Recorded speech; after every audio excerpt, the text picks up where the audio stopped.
Today on Yarra Ranges Live TV, we are joined by local historian Anthony Mcaleer, who spent many years researching local history out here in the Yarra Ranges and the Yarra Valley. And Anthony, look, thank you very much for joining us here on Yarra Ranges Live TV. Thank you, Patrick. It's quite an honour to be here. Thank you. Now, I've got to ask, out of all the things you can do in life, I mean, you've decided to take up the baton of being a local historian. What inspired you back in the day?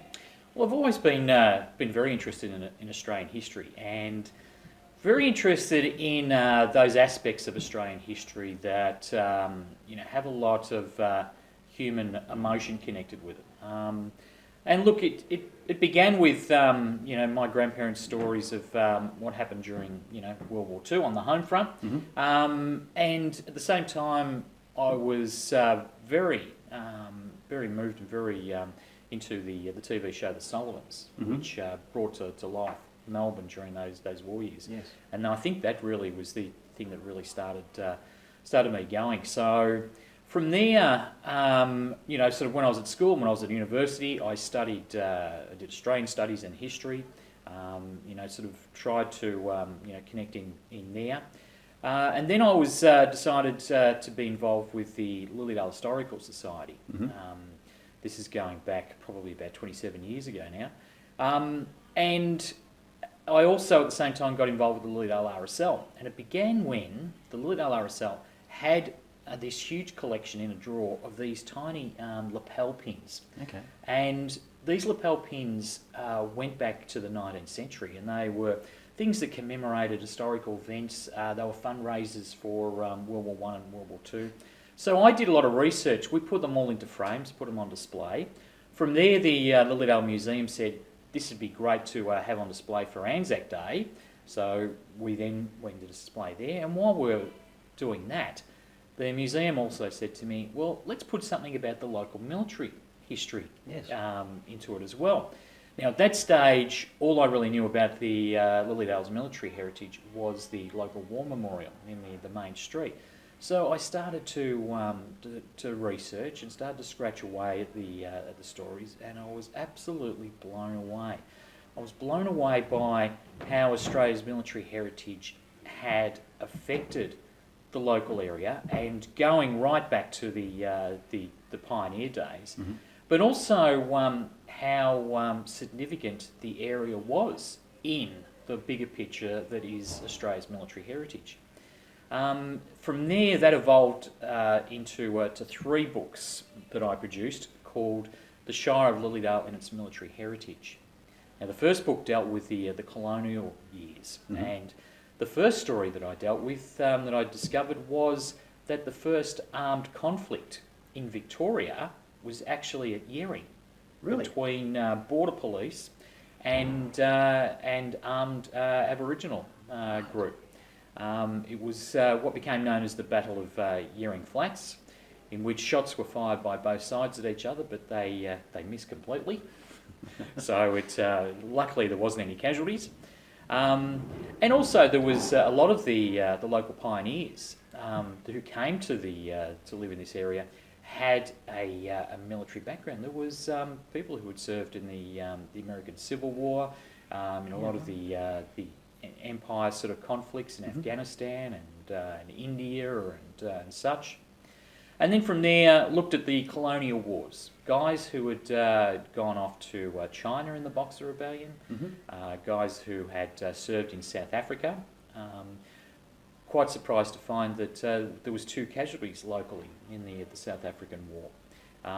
But what was quite amazing for me is that I went through the local papers at the time, and published in the local papers were letters written by these fellows, describing what they were going through.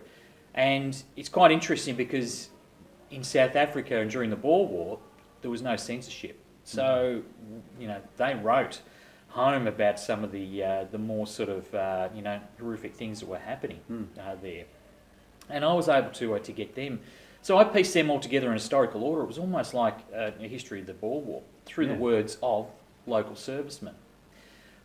Next one I decided to tackle was the First World War. I wanted to look at what happened on the home front, how all-encompassing that war was.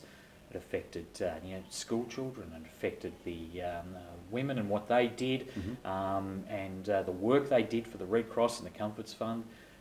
It affected commerce, it affected trade, it affected sport. Sport was almost cancelled in the district during those war years.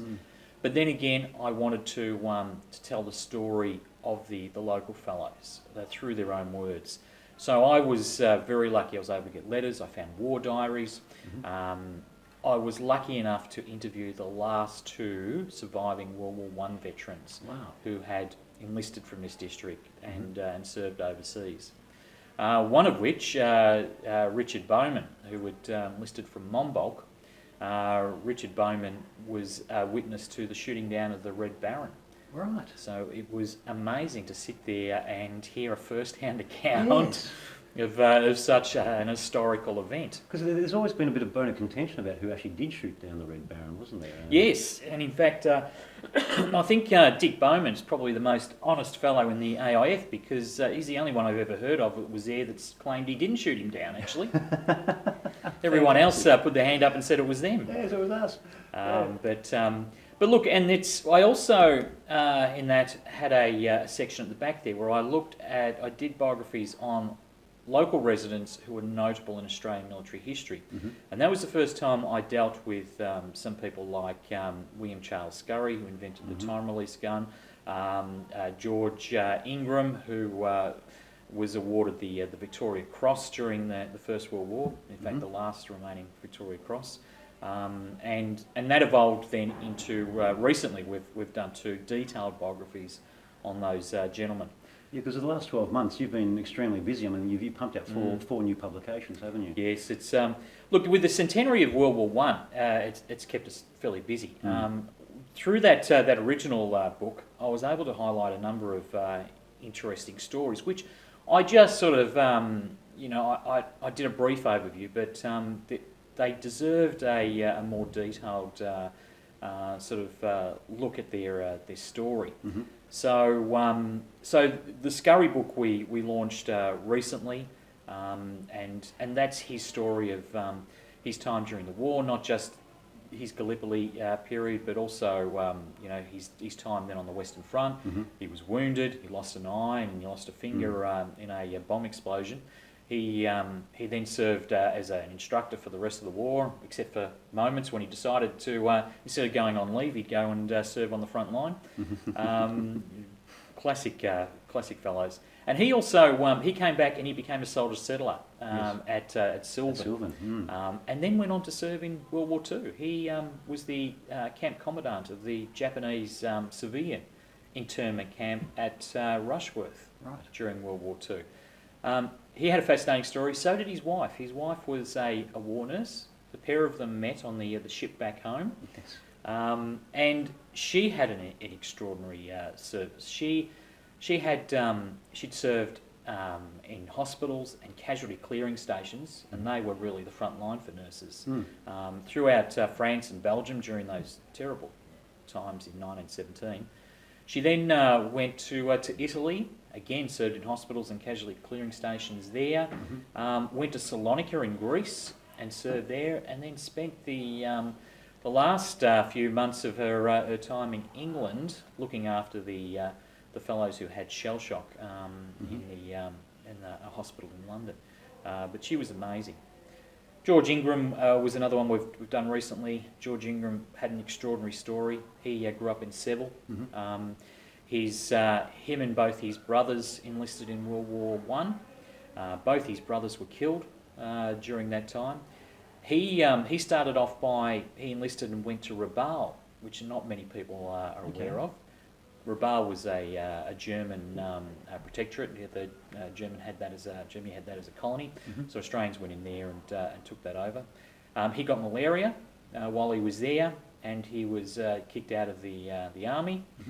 And then 5 hours later, he walked into a recruiting depot and enlisted in the AIF. And within the 12 months, he was overseas serving. And believe it or not, while he was on the Western Front, he had two reoccurrences of the malaria. Must have been the only fellow in the AIF to suffer from malaria on the Western Front. But he was, that's an extraordinary story, and he's Victoria. The action for which he won the Victoria Cross is an horrific account. And I've studied all of the Australian Victorian crosses and how they were awarded. And without a doubt, there's no Victoria Cross that's more soaked in blood than what George Ingram's is. He actually, on that particular day, killed 40 enemy soldiers, and not from a distance. They were hand-to-hand combat. Wow. And after the war, he could never speak about that action. It was, and you can imagine it would be something that traumatised him greatly. There's this moving moment where, when he came home, the people of Seville are very proud of the fact that there's a local won the most prestigious award for bravery and gallantry. They had a welcome home for him, and the whole night they pushed him to tell the story of how he just couldn't. He changed the subject and he thanked everybody for different things, but he just couldn't talk of it. Yeah, exactly. Yeah. Look, Anthony, you've published, you've been involved now with 17 publications? Yes, written 15, edited 2. Fantastic. And I know that, I could sit here and listen to you talk for hours. The history out here in our backyard, it's so rich. True. Now, can you just share with us just briefly what's been, I suppose, the most memorable story that you've covered? Well, I think any author will tell you that each book is like a child, Yes. So you can't really have a favourite. But look, standing out for me would be the third book in that, the Shire of Lilydale and its Military Heritage series, which was dealt with World War II. Now, for that book, I interviewed 100 people. Wow. They either lived in the district during that period, or they left from the district and served overseas. Mm-hmm. So as you can imagine, and I'm a very big fan of oral history, because oral history, I think, brings in a lot of feeling, a lot of emotions that people express, more so than a brief description of what happened in a particular battle.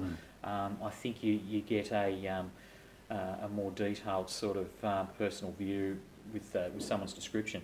But for that, I heard some extraordinary stories, absolutely amazing. Things that sort of really blew me away. Guys who were prisoners of war in Europe, prisoners of war of the Japanese, who'd served in Tobruk, who'd been on Kokoda, who had served in the Royal Australian Navy. There was an interesting story about a German spy out in Seville. There was a Nazi camp at Belgrave, Really? Of all places, rumoured to be opened by Adolf Hitler by shortwave radio from Berlin. Is that right?